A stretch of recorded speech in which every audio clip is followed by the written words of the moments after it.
एक दिन नोबिता और डोरेमोन की लाइफ में एक ऐसा एडवेंचर शुरू होता है जो सिंपल गलती से स्टार्ट होकर एक बड़ी सीख में बदल जाता है।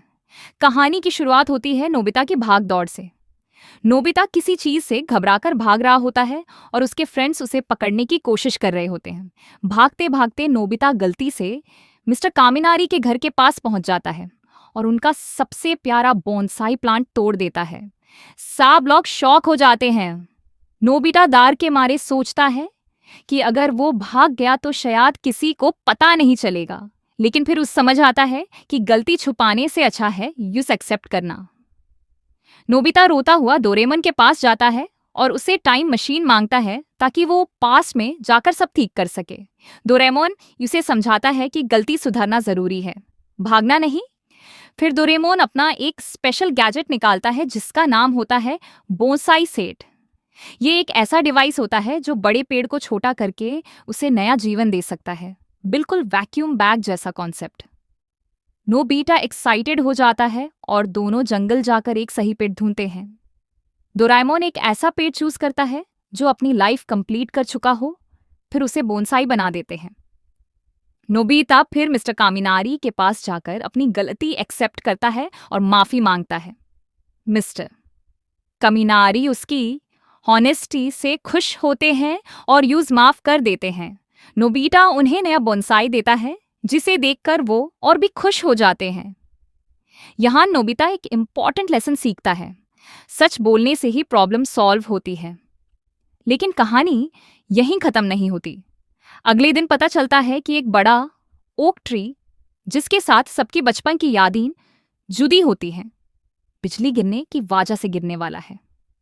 सब लोग इमोशनल हो जाते हैं क्योंकि उस पेड़ के नीचे उन्होंने बचपन में खेलकूद किया होता है। डोरेमोन फिर से बोनसाई सेट यूज करता है और पेड़ को छोटा करके बचाने की कोशिश करता है, लेकिन पेड़ ठीक नहीं होता। तब डोरेमोन एक और गैजेट यूज करता है, कॉल स्पिरिट ब्रेसलेट, जिससे वो पेड़ की आत्मा से बात करते हैं। पेड़ बताता है कि वो इसलिए बीमार है क्योंकि अब बच्चे उसके पास खेलने नहीं आते। पहले बच्चों की हंसी और आवाज से वो जीता था, लेकिन अब सब बिजी हो गए नैन। ये सुनकर सबको समझ आता है कि सिर्फ टेक्नोलॉजी नहीं, इमोशंस भी जरूरी होते हैं। फिर सब मिलकर प्लान बनाते हैं कि पेड़ को ऐसी जगह रखा जाए जहां बच्चे खेलते हो। जब पेड़ को वहां रखा जाता है और बच्चों की खुशी भरी आवाजें सुनाई देती हैं, तब पेड़ धीरे धीरे ठीक होने लगता है।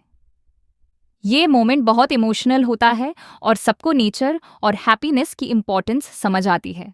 इसके बाद कहानी शिफ्ट होती है एक नए चैलेंज पर। नोबिता को साइकिल चलानी नहीं आती, लेकिन उसके फ्रेंड्स पिकनिक पर साइकिलिंग के लिए जा रहे होते हैं। नोबिता जेलस फील करता है और डोरेमन से हेल्प मांगता है।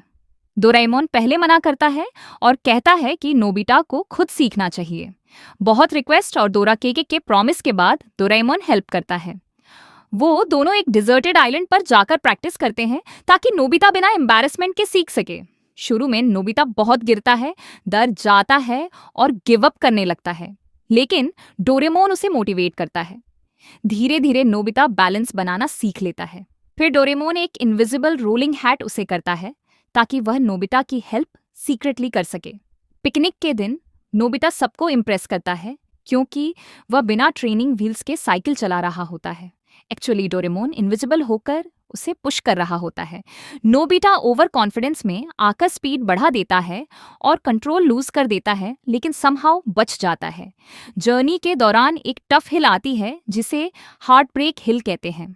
सबको लगता है नोबिता नहीं कर पाएगा, लेकिन इस बार नोबिता डिसाइड करता है कि वो खुद ट्राई करेगा बिना डोरेमन की हेल्प के।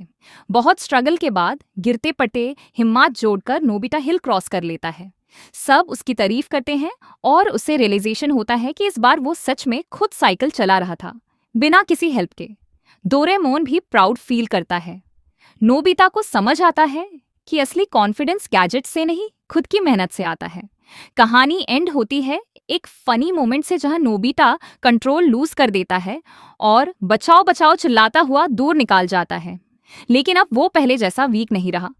उसने सीख लिया है कैसे गिरकर उठना है।